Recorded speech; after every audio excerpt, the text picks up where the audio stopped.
မအုပ်ဆုံးနေနဲ့ရေလေးတွေကိုဆက်သက်တန့်ကြအောင်စီးတော့ရပါမယ်ရေလေးတွေကိုဆယ်ယူပြီးတော့စလုံးလေးကိုထည့်ပါမယ်ခင်ဗျာ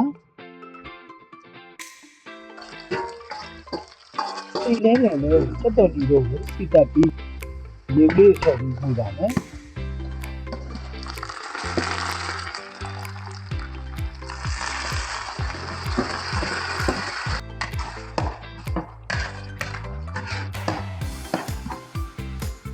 ပြီးတော့လက်စာအတွက်ချုံမုတ်စာဒီနေ့ချိုင်းနဲ့တက်ရလက်စာမုတ်ကိုထည့်ပြီးပို့ပါမယ်ခင်ဗျာနောက်ဆုံးနေနဲ့ဒီကတက်ဖြစ်ပြီးရှောက်လေးအုပ်ပြီးတော့ဒီကကောင်းပေါ်နဲ့ရေဝင်တစ်ခါကိုရပါမယ်ခင်ဗျာအားလုံးပဲမင်္ဂလာပါခင်ဗျာ။အော်စားတော့ကဲပြပြန်လဲကြိုဆိုလိုက်ပါတယ်။အော်ဗီဒီယိုလေးလည်းမရိုက်တာကြာလို့အခုရေဦးလေးတွေ့တာနဲ့ရေဦးလေးကိုချက်ထားတယ်။မှုလေးကိုလည်းချက်ထားတယ်။ပစွန်တုပ်လေးနဲ့ထမင်းစားကြမှာပဲဖြစ်ပါတယ်ခင်ဗျာ။အော်နဲ့တူတူလိုက်စားကြပါအောင်ခင်ဗျာ။ခုအော်ကနေပြီးတော့ဗမာလိုပဲလက်လေးနဲ့ပဲအားပါရစားလိုက်ပါမယ်။ဆိုရင်ဒါကတော့ဒီပေါ့နော်ရွှေတောင်တကြောပေါ့ရွှေတောင်တို့ပြည်တို့ဘက်မှာထွက်တဲ့ဒါကရေဥလို့ခေါ်တယ်ရေဥလေးကိုအော်ချက်ပြပေးထားပါတယ်စားကြပါအောင်ခင်ဗျရေဥလေးပေါ့နော်ရေဥလေးနဲ့အရင်စားလိုက်အောင်နော်ရေသက်ကြီးကိုလည်းအရင်ကျွေးလိုက်စားပါအောင်ခင်ဗျခုတော့တကယ်စားလိုက်တော့မယ်နော်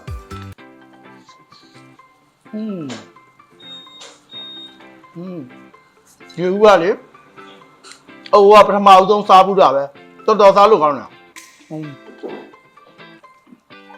တော်စားလို့ကောင်းဒီမှာပဲရှိတာ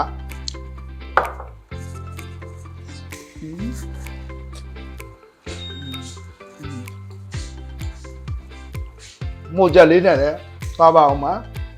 စားပါအောင်ခင်ဗျာဒီနေ့ကတော့အော်တို့ကသမင်းသားမိန်ပြီကွယ်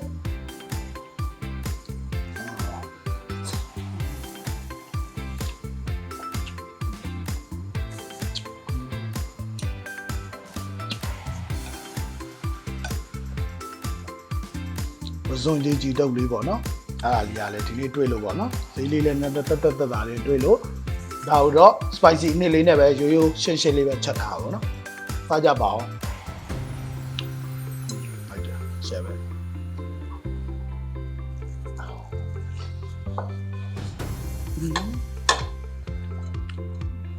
ကောင်းနေရောဒီမှာအနှစ်တည်းကပစွန်တုပ်က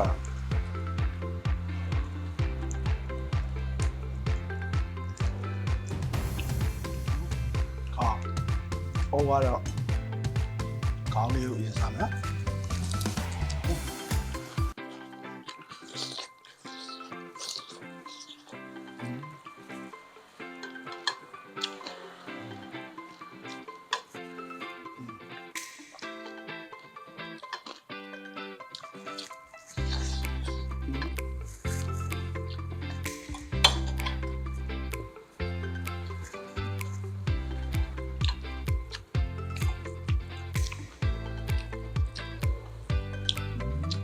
တော်ကောင်းတယ်ကြီးဘယ်မှာမှတော်တော်များများမှမတွေ့ဘူးပေါ့နော်ဒီရွှေတောင်တို့ပြည်တို့ဘက်မှာပဲရေဥဆိုတာရှိတာတော်တော်ကောင်းတာဒီနေ့ဟင်းသုံးမျိုးမှာတော့ရေဥတော့တော်တော်ကြိုက်တယ်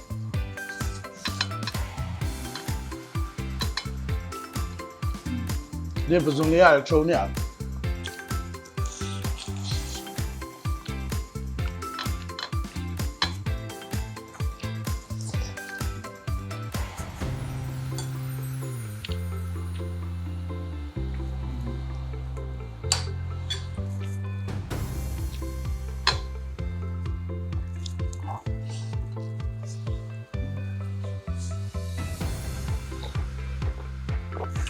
ဒီလေးရတယ်ကော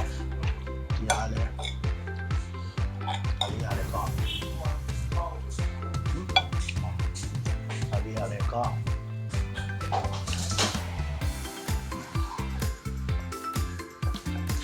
တော်တော်ကောင်းတဲ့ရေဥပါလေရေဥကတော့တကယ်ဒီနေရာမှာပထမအဆုံးစားဖို့တော့တော်တော်ကြိုက်တယ်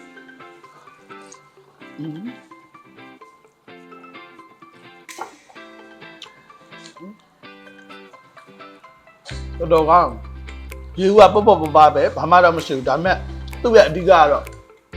ရေဦးထဲမှာဒီဘက်ဒေတာတွဲချက်တာတော့လေရှောက်ရက်ပပလေးထည့်ရှောက်ရက်လေးနည်းနည်းထည့်တော့ပုံမွေးပိုစားလို့ကောင်းတယ်ပေါ့နော်ဒါလေးပေါ့နော်ရှောက်လေးနဲ့ချက်ထားပါ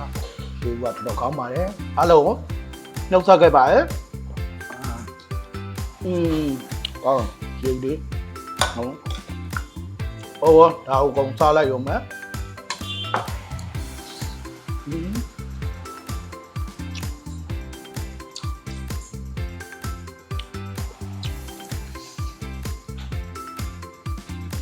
စုံလေးရလည်းတော်တော်ကောင်းတယ်ဒီနေ့လက်လက်ဆက်ဆက်ထိထိမိမိလေးဆိုတော့လေနော်โอเคလို့ပဲအိမ်မှာဒီလိုလေးချက်စားကြည့်ညံစားကောင်းတယ်ရေဦးတွေးလို့ရှိရင်ရေဦးကလုံးဝစားကောင်းတဲ့တဲမှာပါတယ်ဗောနော်တော်တော်စားကောင်းတယ်အားကြောင့်မို့နော်အားလုံးဒီဗီဒီယိုလေးအဆုံးသတ်လိုက်တော့ပါခင်ဗျာအားလုံးကျေးဇူးတင်ပါတယ်အားလုံးနဲ့ကို like and follow လေးလုပ်ပေးပါအောင် share လေးလည်းများများလုပ်ပေးပါအောင်ခင်ဗျာအားလုံးကျေးဇူးတင်ပါတယ်ခင်ဗျာ